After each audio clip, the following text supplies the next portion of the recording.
Welcome to the Banker Lamp. Please enjoy the video.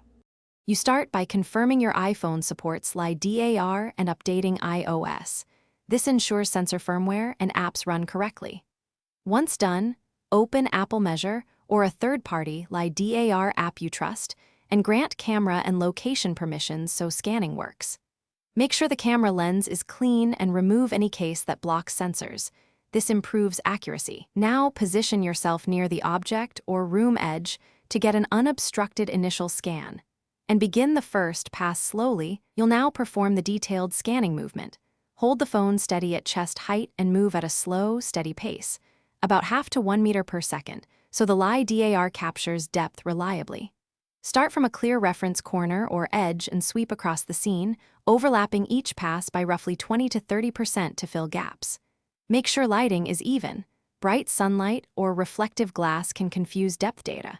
If scanning furniture, circle objects to capture all sides for a complete model.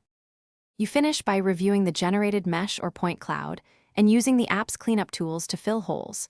Retake small missing areas right away to maintain registration. Once satisfied, export formats like OBJ, Ply, or Apple's USC, and save measurements to iCloud or local storage as a backup. If results are noisy or misaligned, restart the app, move to an open area to recalibrate the sensor, and repeat the critical sweep slowly. This usually fixes drift or registration errors.